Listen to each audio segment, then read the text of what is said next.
Kata takmir masjid, buka puasanya kita siapkan Ustaz katanya. Ya, makan besarnya menunggu sampai sholat isya. Jadi alhamdulillah, Bapak-bapak, ibu-ibu yang dimuliakan oleh Allah, serta selawat dan salam marilah kita mohonkan semoga tercurah kepada baginda Nabi Muhammad sallallahu alaihi wasallam sebagai uswah dan qudwah hasanah buat kita semua. Baik, kita lanjutkan. Di minggu yang kemarin saya menjanjikan bahwa kita akan membahas seorang tokoh yang sangat berperan di dalam kemenangan kaum muslimin, terkhususnya di perang Khandaq ini. Karena apa?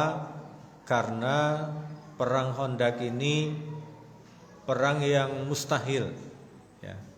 Kalau kita baca di tafsir Fi Zilalil Quran Said Qutb, beliau mengatakan perang Ahzab ini, perang Khandaq ini adalah perang urat nadi, ya. Maksudnya adalah perang keimanan, ya. Perang keyakinan, ya. Tidak hanya yakin kepada kerasulan, ya, dan juga yang paling besar adalah keyakinan kepada Allah Subhanahu wa taala. Wa tazunnuna billahi zununa. Jadi karena memang seperti yang kita sampaikan bahwa penggalian parit itu memang, saya baca tadi beberapa sirah nabawiyah itu memang tidak semuanya tergali. Kenapa? Karena memang ada batu. Jadi kota Madinah ini kan beda dengan tempat kita ya Pak. Itu isinya itu kerikil, seperti kerikil gunung, ya. Jadi bercampur di dalam. Ada karang batu gunung itu. Jadi kalau jenengan berangkat dari kota Madinah ke mana? Ke Badar, perang Badar. Badar itu kan dari kota Madinah sekitar 2,5 jam. Itu dalam perjalanan kita ke sana itu batu Pak, tenanan batu. Jadi saya sempat berhenti. Sebenarnya batunya Badar ini bagaimana, saya bilang. Wah, ternyata luar biasa keras. Jadi kalau kita pakai untuk bangunan luar biasa. Dan ketika kita berhenti di mana? Di Bukit Malaikah, di mana malaikat itu turun, itu kan gurun bukit tapi berbentuk gurun, bukit tinggi. Nah, kebetulan saya ketemu dengan orang Jawa Barat, 2 orang di situ lagi istirahat. Dia bilang, dari mana Pak? Katanya dari Ponorogo. Saya bilang, pasir ini katanya, Jabal Malaikah ini kalau dipakai untuk membangun bangunan, wah ini sangat bagus katanya kan. Kok nggak dipakai? Saya bilang kan, wah kalau ketahuan di penjara Pak katanya. Jadi kata beliau, kalau mau jualan di sini, jualan yang paling laku itu apa? Saya bilang, jualan yang paling laku di sini itu rokok katanya. Rokok 1 bungkus 100 sekian ribu gitu kan. Bapak-bapak, penggalian yang berat ini hanya di jeda waktunya hanya sekitar seminggu. Mustahil itu dilakukan. Jadi kalau jenengan dan saya dihadapkan dengan pengepungan 10.000 pasukan, di dalam ada Bani Quraisyah Yahudi yang juga akan melawan dari dalam, di dalam ada orang-orang munafik, dikasih waktu seminggu. Kira-kira kita nyerah atau? Saya tidak bisa membayangkan betapa beratnya yang dialami oleh Rasulullah Shallallahu Alaihi Wasallam dengan para sahabat ketika itu. Dan masya Allahnya, karena memang melakukan intensitas yang cukup tinggi karena bekerja dari pagi sampai sore baru kembali ke kampung mereka, ke rumah mereka. Dan yang paling berat adalah apa yang dilakukan oleh Huyai. Huyai ini adalah orang Ghatafan yang bersekutu dengan orang-orang Quraisy. Huyai ini datang kemana? Ke Bani Quraizah di dalam kota Madinah. Untuk apa? Untuk bernegosiasi. Karena orang Quraizah itu sudah berakad janji setia dengan kenabian. Tapi untuk melemahkan hati mereka, Huyai datang. Sudahlah. Nah, akhirnya awalnya Ka'ab ketika itu pemimpin Quraizah menolak. Tapi karena diplomasi yang begitu baik, bagus, akhirnya apa yang terjadi? Orang-orang Quraizah akhirnya, orang-orang Yahudi Quraizah akhirnya mau menerima dan melakukan permusuhan. Nah, kemarin ada pertanyaan. Ketika orang-orang Quraizah itu sudah membatalkan perjanjiannya dengan Rasulullah SAW, maka mereka ini mereka berputar, Pak. Jadi orang-orang wanita dan anak-anak itu kan ditempatkan oleh Rasulullah seperti ada benteng agak tinggi. Dan orang-orang Quraizah yang sudah membatalkan janji ini, dia memutari benteng ini. Makanya kemarin siapa namanya? Mas Lukman tanya, Ustadz, yang membunuh orang Yahudi, ada yang berputar itu, yang bunuh itu Sofiyah bibinya Rasulullah atau Zaid bin Haris ketika itu. Nah, ada dua pendapat. Memang saya lihat tadi. Karena yang turun itu adalah Haris, karena memang intelektualnya itu adalah Sofiyah. Sofiyah bilang ke Haris, Haris, itu kamu lihat, ada Bani Quraizah yang sudah memutari benteng kita ini. Kamu turun, bunuh dia. Kata Haris, wah, kalau saya sepertinya tidak sanggup, kata beliau. Nah, itu yang menyebabkan akhirnya Sofiyah yang turun. Nah, ada cerita dua. Ada yang memerintahkan itu adalah Sofiyah sehingga Haris yang turun yang membunuh. Ada yang mengatakan bahwa yang memerintahkan juga Sofiyah tapi Haris menolak dan akhirnya Sofiyah yang turun. Turun seperti tiang bendera itu. Turun, diambilnya kayu, dipukulnya Bani Quraizah itu yang mutar tadi. Ya, yang mutar tadi. Setelah naik lagi ke atas, dia minta ke Haris. Haris turun, ambil barang-barangnya. Kata Haris, aku tidak punya kepentingan itu, katanya. Akhirnya Haris lewat dan melihat kematian orang Quraizah yang jaga ini, dikira bahwa benteng itu ada penjaganya. Ini pinternya Sofiyah. Kenapa dia berfirasat bahwasanya orang ini akan menggali, akan mencari peluang untuk bisa masuk ke benteng? Itu firasatnya Sofiyah. Dan akhirnya terbunuh. Dan orang Quraizah mengira bahwa bentengnya wanita-wanita Madinah dan anak-anak ini ada penjaganya.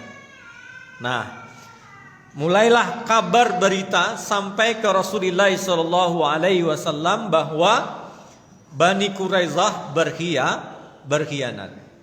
Tapi inilah Rasulullah SAW. Idza atakum bin naba'in fatabayyanu. Kalau ada berita yang tidak benar, maksudnya tidak jelas, maka harus dicari informasinya benar atau tidak. Apa kata Rasulullah kepada Sa'ad bin Mu'az dan Sa'ad bin Ubadah dan Abdullah bin Rawahah dan Qawaid bin Jubair? Rasulullah berkata seperti ini, intaliqu hatta tanzuru haqqan ma balagna anha ulai qaumi amla. Apa kata Rasulullah? Berangkatlah hatta tantazuru haqq, sampai kau melihat, kalian melihat realitasnya bagaimana. Benarkah Bani Quraizah itu berkhianat atau tidak?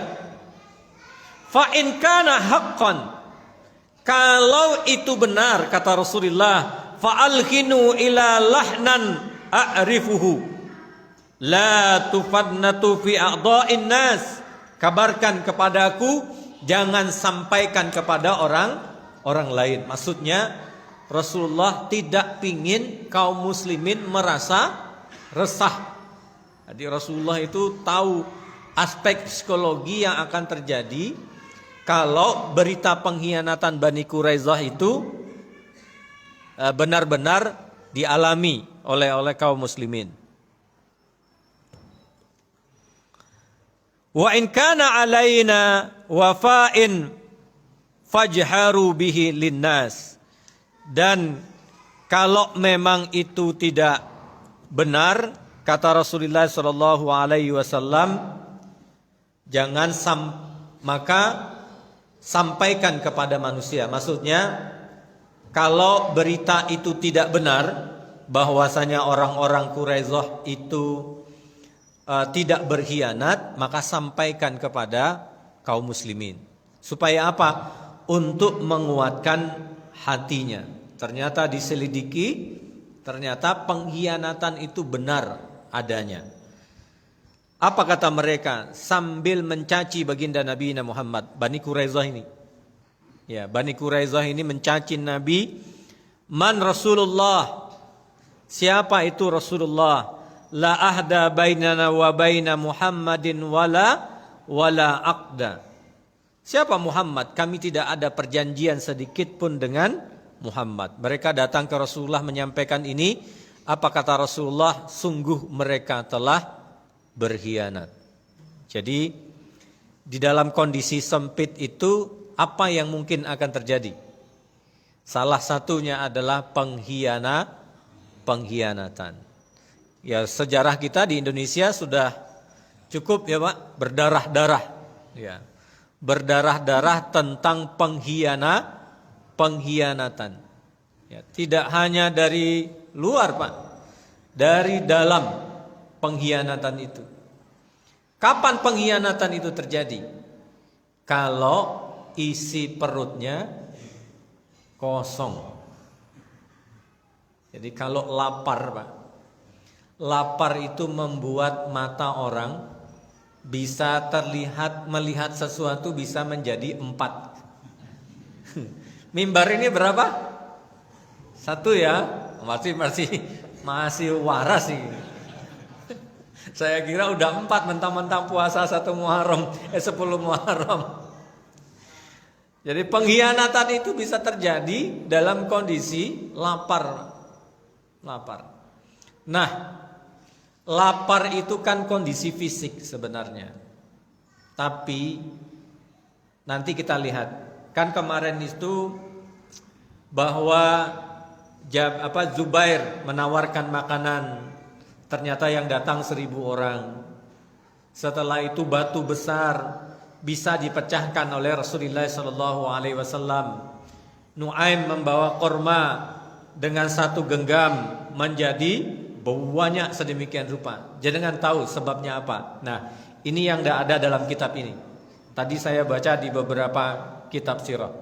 Dan itu yang menguatkan ayat yang 10, 11, 12, 13, 14, 15 di surat Al-Ahzab. Nah, ini yang menguatkan. Jadi di kondisi lapar seperti itu, secara psikis mereka sudah berat, Bani Quraisyah berkhianat gitu ya. Di depan mereka 10.000 pasukan, orang munafik sudah minta pulang, tidak mau lagi bersama Rasulullah. Alasan mereka apa? Rumah kami tidak ada yang menjaga. Kata orang-orang munafik. Jadi golongannya pengkhianat, munafik, dan musuh nyata, yaitu orang-orang kafir Quraisy dan Ghatafan. Di saat itulah, di saat lapar seperti itu, barulah Nabi mendatangi Bilal. Apa kata Nabi kepada Bilal? Ya Bilal, arihna ya Bilal, istirahatkan kami wahai Bilal. Nah, pertanyaan saya, kalau Nabi minta istirahat ke Bilal sebenarnya apa Pak? Minta supaya dikumandangkan azan. Pertanyaan saya, azan itu kan menjadi pengumuman untuk sholat. Jadi yang dimaksud Rasulullah, arihna ya Bilal, istirahatkan kami Bilal, itu sebenarnya adalah as-sholat. Dalam bahasa kita disebut dengan break. Jadi dalam bahasanya Rasulullah, arihna ya sholat ya Bilal. Rohah itu artinya istirahat. Rohah. Jadi kalau orang bilang rohah, istirahat apa sebenarnya, Pak? Pertanyaan saya, sholat itu istirahatnya di mana? Wong hayatus sholat itu salah satu yang menjadi rukun daripada sholat itu takbiratul ihram, mengangkat tangan, ruku, sujud. Nanti ketika takbir harus dilafadzkan Allahu Akbar, yang nggak boleh di hati. Di antara hayahnya sholat itu takbiratul ihramnya tidak boleh, gak boleh di hati, Pak. Allahu Akbar harus dilafadzkan, talafuz, gak boleh di hati. Lalu baca Al-Fatihah wajib, baca surat memang sunnah. Pertanyaan saya, setelah itu ruku, setelah itu i'tidal, setelah itu sujud, pertanyaan saya, sholat itu istirahat atau bekerja? Bekerja, Pak. Lalu para ulama mengatakan, ya, Said Qutb mengatakan, kenapa Nabi mengatakan, meminta kepada Bilal, arihna ya Bilal, istirahatkan kami wahai Bilal. Saya lihat dari satu jurnal saja, dari aspek waktu, Pak. Kenapa maghrib itu kita kalau berkendaraan diminta untuk berhenti sholat? Hasil jurnal penelitian anak-anak kimia dan fisika, ternyata di waktu maghrib itu cahaya alam ini terjadi tumpang tindih, maka sering terjadi kecelakaan. Nah, diteliti terus sholat maghrib tadi ya, sholat isya. Maka orang-orang tua kita dahulu kalau lagi main di luar di waktu maghrib itu disuruh untuk masuk. Nah, yang kedua hasil penelitiannya bahwa subuh itu adalah oksigen terbaik. Oksigen terbaik adalah di waktu subuh. Itu dari aspek ilmiahnya. Yang kedua, yang disebut dengan rohah, istirahat itu artinya istirahatnya jiwa kita ini. Jiwa itu disebut kalau antara ruh dengan fisik ini menyatu, itu namanya jiwa. Kalau dia terpisah, namanya mayyit.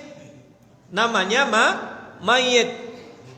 Maka di dalam fikih, nah ini dalam fikih, sedikit saya tidak bahas ya. Najis itu sebab najis itu salah satunya adalah mayit. Kalau dia mati. Ya. Kalau ayam kalau dia sudah mati, maksudnya tanpa disembelih, maka ayam mati itu akan menjadi apa? Akan jadi bangkai. Bangkai najis apa tidak? Najis. Kalau kita mati, najis apa tidak? Najis. Karena sebabnya najis itu adalah mati, mayit. Makanya Imam Malik mengatakan bahwa kenapa mayit itu harus dimandikan dan hukumnya wajib, supaya dia sah untuk disolatkan. Maka kalau yang sudah selesai memandikan mayat, maka hukumnya wajib mandi besar. Kenapa? Karena kena najis. Nah, begitu. Kok sampai di sini tadi ya? Sampai mana kita tadi? Aja jiwa kita ini sama, Pak. Jiwa kita ini ketika dia bertemu dengan fisik, maka disebut dengan jiwa, disebut dengan ruh. Nah, kekeringan ruh ini kan ada makanannya, Ya Quran, ya puasa, ya zikir, itu makanannya. Nah, jiwa ini seolah Allah ingin menyampaikan, Rasulullah ingin menyampaikan kepada sahabat, kalian sudah menggali parit dalam kondisi perut kosong. Di depan kalian 10.000 pasukan, di belakang kalian Bani Quraidah, ya. Di dalam diri kalian ada orang-orang munafik, kata Rasulullah. Kalian sudah berusaha untuk keluar dari situ, kata Rasulullah. Pertanyaannya, ada yang lebih pokok, kata Rasulullah sallallahu alaihi wasallam, saatnya bersandar kepada Allah Subhanahu wa taala. Jadi ikhtiar sudah dilakukan semuanya. Makanya Allah mengingat, Rasulullah mengingatkan kepada Bilal, arihna ya Bilal, istirahatkan wahai kami, wahai Bilal. Jadi sholat 5 waktu itu sebenarnya apa Pak? Pengakuan kita kepada Allah Subhanahu wa taala, wala tazunnuna billahi zununa. Jangan berprasangka buruk kepada Allah.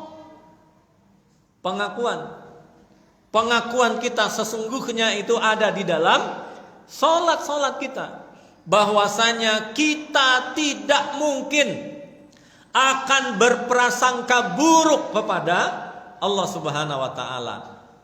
Amal kalian sudah, kerja kalian sudah menunjukkan kebaikan, kata Rasulullah, tinggal menata hati. Cara untuk menata hati kita dengan Allah Subhanahu wa taala nampak di dalam dalam solat kita. Maka memulainya dengan takbiratul ihram. Allahu Akbar. Kan begitu, Pak? Tidak ada yang lebih kuasa kecuali Allah Subhanahu wa taala. Kita lanjut. Setelah itu terjadi gonjang-ganjing tadi sampai orang munafik itu menyampaikan kepada Rasulullah sallallahu alaihi wasallam, apa kata mereka? Ya Rasulullah, kami sepertinya mundur saja gitu ya. Karena di Muhammadiyah ini terlalu banyak pekerjaan. Enggak digaji, nyiapin makanan, nyiapin makan malam, nyiapin setiap pengajian, ngobongi ustadznya. Kadang ustadznya bisa, kadang enggak gitu ya. Setelah itu ada yang ngumpet, ada yang mencaci, ada yang menghina. Akhirnya baper. Setelah baper bilang ke daerah, saya mundur sajalah Pak dari pegawai Muhammadiyah.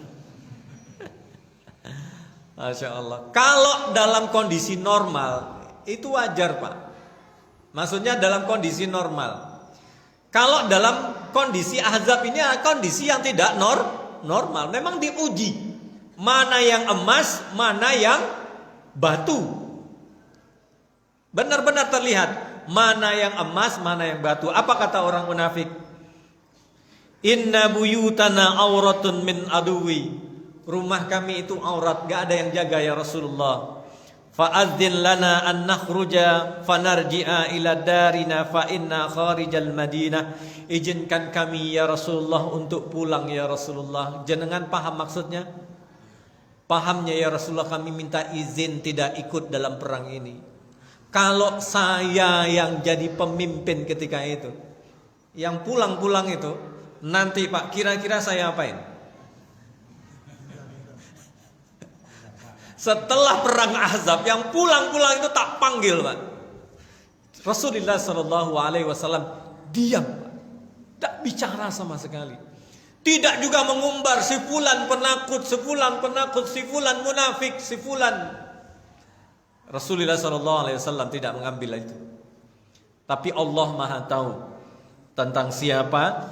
Akhirnya Pak, saya merasakan betul apa yang dirasakan oleh Nabi. Ya Allah, di depan 10.000, di belakang berkhianat Yahudi Bani Quraidah. Setelah itu munafik pulang. Ini gimana lanjutannya ini, kata Rasulullah. Rasulullah mengambil selendangnya itu, beliau merebahkan badannya sambil menutup wajahnya. Sahabat ketika itu hening Pak, diam semua karena melihat Rasulullah lama nggak bangkit. Ada apa ini katanya kan gitu. Sudah dalam kondisi seperti itu, tidak mungkin lagi ada pertolongan kan begitu. Akhirnya Rasulullah bangkit. Apa kata Rasulullah? Allahu Akbar katanya. Maka ini puncaknya. Yang munafik sudah pulang, ya gitu ya. Yang munafik yang sudah pulang, yang Quraisyah sudah jelas, yang tinggal hanya orang-orang mukmin sejati. Di saat inilah Allah memberikan kabar gembira. Jadi kabar gembira itu diberikan kepada orang-orang yang mukmin sejati. Jenengan lihat di Palestina hari ini, yang tinggal di Palestina hari itu, itulah mereka yang sebenarnya. Yang hari ini pindah Pak, dia tidak punya rumah. Pindah ke hari ini, besok pindah lagi, bawa koper, pindah lagi, pindah lagi, pindah lagi. Apa kata mereka? Sayyuruna, jalan kami ini setiap malam atrafan nahar, di siang hari wa atrafal lail, di malam hari ada siruna ilal jannah. Inilah jalan kami untuk menuju surga Allah Subhanahu wa taala. Karena mereka yakin seperti yakinnya kaum muslimin ketika di perang Ahzab ini. Semuanya sudah tersingkir. Quraisyah tersingkir, munafik tersingkir, semuanya tersingkir. Turun berita kabar gembira dari Allah Subhanahu wa taala. Absyiru ya ma'syaral muslimin bi fathillah wa nasri. Kabarkan gembira bahwasanya Allah akan memberikan kemenangan. Saat itulah Rasulullah melakukan gerak cepat. Apa yang dilakukan Rasulullah? Rasulullah mengirim beberapa orang untuk menjaga ibu-ibu dan anak-anak di dalam kota Madinah. Setelah itu Rasulullah Shallallahu Alaihi Wasallam melakukan perjanjian dengan Ghatafan. Sepertiga dari harta kota Madinah akan diberikan ke Ghatafan. Tapi ada 3 orang anak muda, Pak, yang luar biasa. Ini anak muda zaman dulu ya. Kalau zaman muda sekarang, wallahu alam. Apa kata Sa'ad bin Mu'az dan Sa'ad bin Ubadah tentang pembagian? Nanti kalau kalian Ghatafan mundur, aku akan berikan sepertiga dari panen raya kota Madinah ini. Apa kata Mu'az? Ya Rasulullah, in kana amroka bihada fasam'an wa ta'ah. Kalau memang ini dari Allah dan Rasulnya, kami sam'an wa ta'ah. Tapi wa in kana syai'un nasna'u fala junaha lana fihi. Kalau itu memang caramu untuk menyelamatkan kami, laqad kunna nahnu haula'il qaumi ala syirki billah wa ibadil awthan. Engkau datang dulu membawa kami keluar dari penyembahan-penyembahan berhala, dan kami tidak pernah memberikan kepada Ghatafan sedikit pun dari korma. Dan hari ini ya Rasulullah, kami bersamamu ya Rasulullah. Apakah kami akan memberikan 1 biji dari korma ini kecuali dari perdagangan? Seorang anak muda penuh dengan keyakinan. Apa kata Rasulullah? Innama huwa syai'un asna'u lakum lamma ra'aitul araba qad ramatkum an kaushin wahidatin. Itu hanya pikiranku saja, kata Rasulullah. Akhirnya mereka menyatakan tidak akan memberikan perundingan, tidak akan memberikan sepertiga dari kekayaan mereka. Tapi apa kata para anak muda? Wallahi, demi Allah, la nuti'ihim illa sayf. Dan kami tidak akan memberikan kepada mereka kecuali pedang kami ini. Anak muda Pak, anak muda bersama Rasulullah SAW. Maka memang kita memang perlu ada kaderisasi yang lebih cepat. Akhirnya saat itulah pertolongan Allah datang. Siapa namanya? Namanya Nuaim bin Mas'ud bin Amir al-Asja'i. Ini orang-orang musuh Rasulullah yang dari Ghatafan dan Quraisy datang ke Rasulullah SAW. Apa katanya? Ya Rasulullah, aku masuk Islam. Nah, apa katanya? Apa kata Rasulullah? Kamu itu anta wahidah, kamu satu-satunya yang akan bisa menyelamatkan kami. Maka doronglah mereka, kata Rasulullah, untuk meninggalkan perperangan, baik Ghatafan ataupun Bani Quraidah. Akhirnya Nuaim ini cerdas. Memang didatangkan oleh Allah orang yang cerdas gitu ya. Perintahnya umum, Pak. Pokoknya didorong tidak terjadi perperangan. Gimana caranya? Nuaim mendatangi Bani Quraidah tadi di dalam kota Madinah, orang Yahudi. Ini Nuaim ini masih keluarganya Bani Quraidah ketika masih kafir. Apa katanya? Kalian percaya dengan diriku? Iya Nuaim, engkau adalah keluarga kami, kata mereka. Kata orang-orang Quraidah, kalau begitu, singkatnya saya ceritakan. Kalau begitu, kalau orang-orang Ghatafan dan Quraisy, orang-orang Ghatafan itu menyerang kota Madinah, kalau seandainya mereka kalah, mereka akan pulang. Wahai Quraidah, kata Nuaim. Lalu kalian, rumah kalian di sini, harta kalian di sini, kurma kalian mengelilingi utara, selatan, barat, timur, kebun kalian semua. Kalau kalian kalah, orang-orang Ghatafan kalah, apa yang Rasulullah lakukan kepada kalian, kata Nuaim. Mereka pikir betul juga kata Nuaim ini. Akhirnya kata Nuaim, kalau mereka nanti ingin berperang, kalian diajak berperang dengan Ghatafan dan orang Quraisy, minta jaminan dari mereka, tokoh-tokoh mereka, suruh Rasulullah tahan. Kata. Baik kalau begitu, kata Quraidah. Nuaim setelah itu pergi ke Ghatafan dan orang Quraisy. Sama Pak, dia bilang gini, kalian percaya dengan orang-orang Quraidah itu? Mereka itu hanya mengambil kesempatan sejenak. Lihatlah nanti, mereka kalau kalian ajak perang, mereka minta jaminan, katanya. Nanti kalau kalian ajak untuk berperang, mereka akan minta jaminan. Coba aja lihat, kata Nuaim. Ternyata benar Pak, pemimpin kafir Quraisy bersepakat untuk perang, bergerak dari dalam, bergerak dari luar. Kira-kira apa yang terjadi, kan begitu? Makalah diutuslah ke Bani Quraidah. Ayo kita bergerak. Akhirnya Quraidah mengirim utusan ke orang-orang Ghatafan dan Quraisy. Oke, bergerak, tapi jangan hari Sabtu. Ini hari Sabtu, hari suci kami. Dan menurut orang-orang tua kami dahulu, hari Sabtu ini tidak boleh perang. Yang kedua, kata mereka, kalau kalian mengajak kami untuk berperang, maka berikan jaminan kepada kami bahwasanya kalian tidak akan berkhianat. Kata pemuka Quraisy, benar juga nih kata Nuaim. Wah, ternyata, ya Masya Allah Pak. Jadi itu namanya politik. Jadi pertanyaannya, bolehkah berpolitik di dalam Islam? Jadi karena ini siasat namanya. Ini siasat. Adu domba terjadi, ya, adu domba terjadi, seolah di sini tidak percaya, di sana tidak percaya, dan akhirnya apa kata Rasulullah SAW sambil mengangkat tangannya? Salah seorang sahabat ketika itu Huzaifah al-Yamani. Huzaifah ini dikenal dengan sahibu sirrin Nabi, penjaga rahasia kenabian. Malam hari itu Rasulullah membangunkan sahabat-sahabat inti.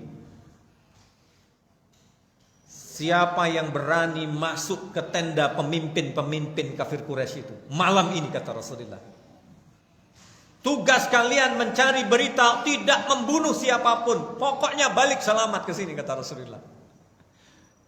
Saya membayangkan kalau saya ada di situ, saya akan duduk paling belakang. Duduk paling belakang karena tugas ini bukan tugas mudah. Rasulullah, siapa di antara kalian yang berani, kata Rasulullah. Berdiri semua, kata Rasulullah. Berdiri semua berdiri. Duduk lagi, kata Rasulullah. Untuk menenangkan hati. Jadi kalau menenangkan hati itu salah satunya adalah berdiri.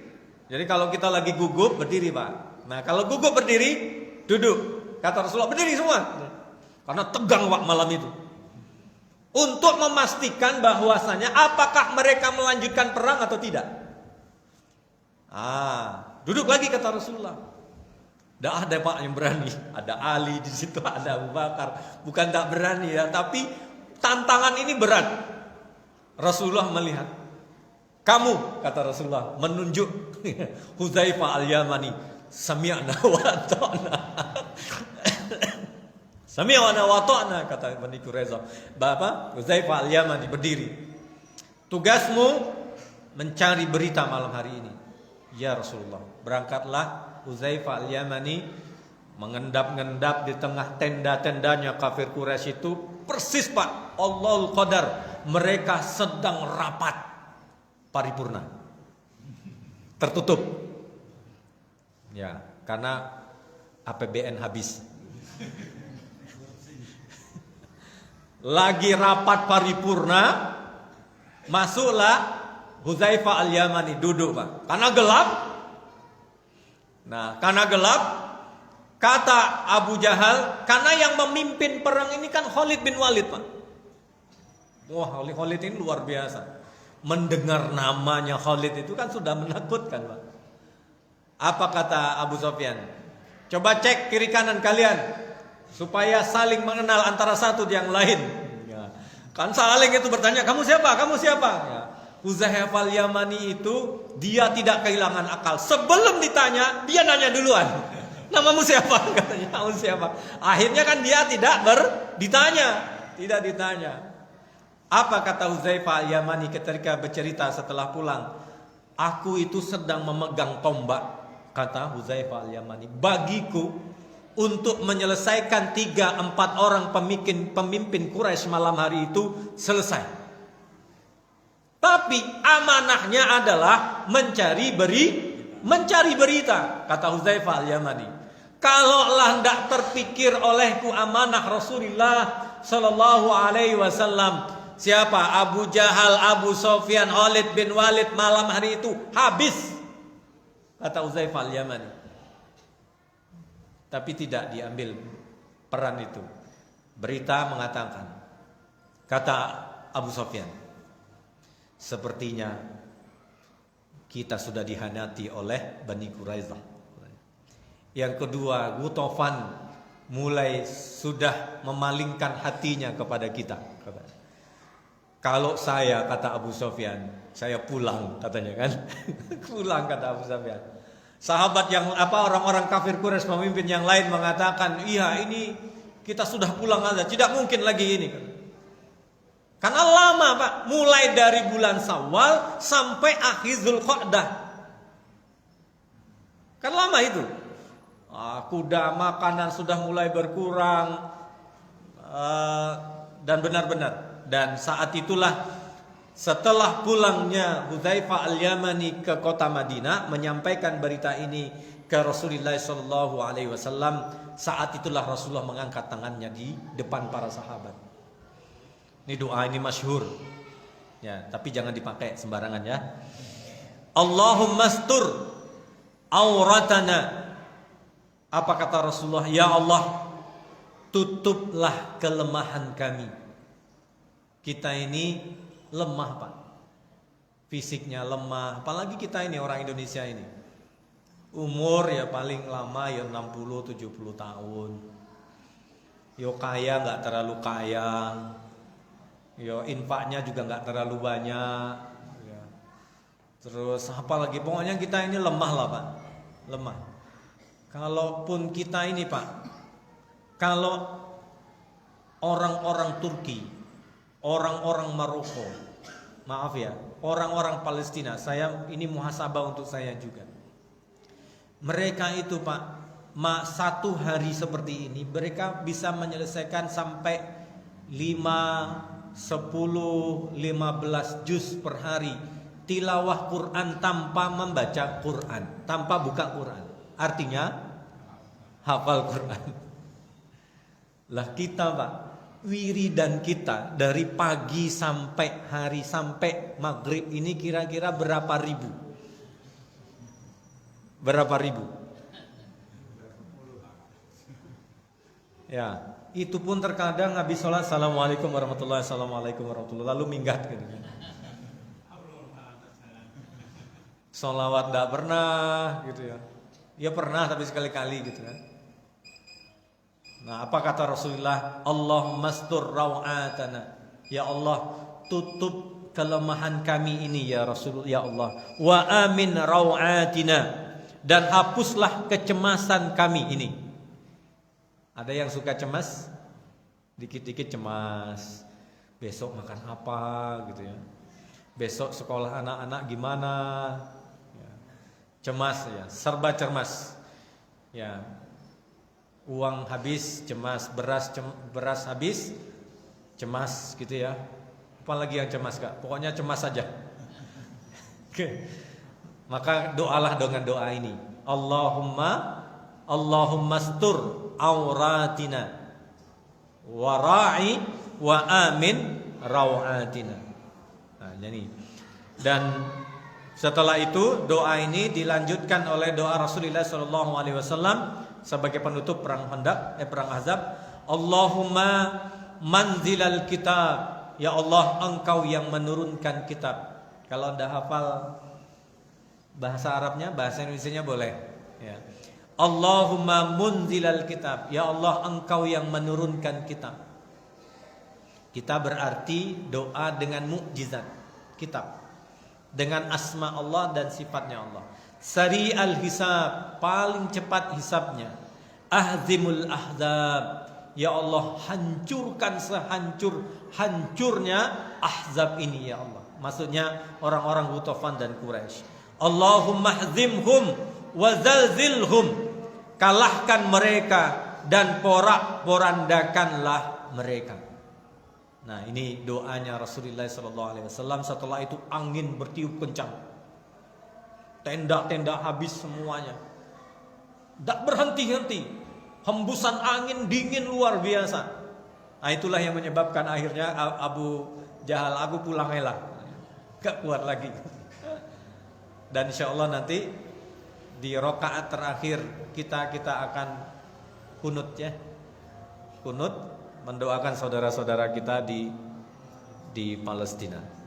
Insyaallah. Aku qauli hadza, insyaallah di perang Ahzab sudah selesai. Insyaallah kita lanjut di perang Bani Quraizah. Ya. Saya rasa demikian. Aku qauli hadza, astagfirullahalazim. Assalamualaikum warahmatullahi wabarakatuh.